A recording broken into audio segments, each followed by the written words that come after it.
There's this common misconception that the more slow-mo you shoot, the more cinematic your footage will look. Throw in some ambient music, some color grading, film grain, and finally those black cinematic bars, and damn, that's looking pretty good. Sure, all those things make it look cinematic, but when it comes down to it, it's all in the shots. And it really doesn't need to be shots in slow motion. To prove it to you, I'm gonna head out right now, shoot a 1-minute cinematic sequence in 24 frames a second, and we'll see what the results are.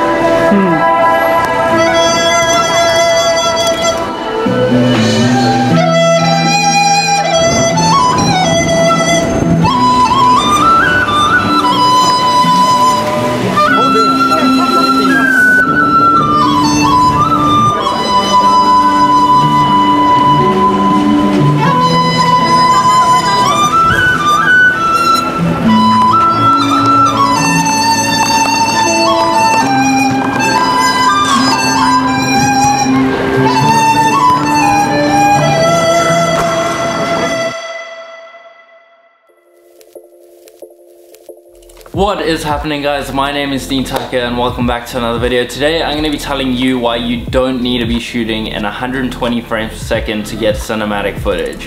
In so many of the YouTube videos I see nowadays, I see people just putting their cameras in the highest frame rate possible, shooting the slowest motion they can get, and just putting that into a cinematic sequence with bars on the top and bottom. To be fair, I've done this before as well, and I do continue to love doing it, but you don't necessarily need to be shooting in slow motion to make your footage look cinematic. One of the biggest key factors to shooting cinematic footage is lighting. Lighting determines the mood of a scene and really makes something look cinematic. So when you're out there shooting, be sure to look out for good light, whether that's strong contrast or shooting in golden hour or even blue hour. That is one of my favorite times to go out and shoot in the day. And if you guys don't know, blue hour is what follows golden hour. Blue hour is once the sun is completely gone, but it's not yet dark. It's kind of that transition between sunset and darkness, and that time is just super cinematic. My next tip would be to get stable footage. A lot of movies that we see that are shot in 24 frames per second that are super cinematic have really stable shots.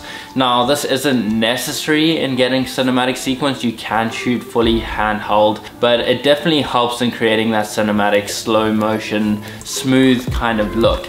We're not trying to emulate slow motion, but that is one thing why slow motion does look cinematic, is because it's so stable and smooth. So if you can get your footage to look a lot smoother, maybe by using a stabilizer, or maybe not, you just have really stable hands, or you find another means of stabilizing your footage by putting it on a table, standing on a skateboard, skating around. There's a lot of different ways to have stable footage, so just find the way that works best for you and make it work for the message you're trying to get across in your film. My next thing would be composition, and I think the best way to learn composition is to learn photography first. The most cinematic shots, in my opinion, are shots that have good lighting and are well composed. And what do I mean by well composed? Well, generally well composed shots abide to the rule of thirds. If you guys don't know what this is, I'm sure you've seen it on your camera or even on your iPhone, where the screen is split up into 9 individual boxes and divides the screen up into thirds vertically and horizontally. So the theory behind this is that if you place your subject on one of the intersections or one of the lines of these thirds, it creates a better composition. But this isn't to say that you can't break those rules of composition as well. For example, it has been really common to place subjects in the center of the frame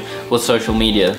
More and more portraits are placing the subject in the center of the frame so that they literally are the center focal points of the image. So moving forward from here, I'd recommend that you guys go check out and study the rules of composition so that you guys can make your shots and images look a lot more cinematic and a lot more clean. As of right now, I'm gonna leave it there. I don't want to make this video too long. There are a whole lot of other intricacies that you could go into making a shot look cinematic, but these are just the basics, and if you nail these, you can get any of your shots to look nice and cinematic. But I hope you guys enjoyed this video. If you did like it, please leave a like. If you're new to this channel, please hit the subscribe button for new tutorials every single week, probably multiple times a week, so stay tuned for that. It'll be photography and video tutorials, so I hope you guys can stick around.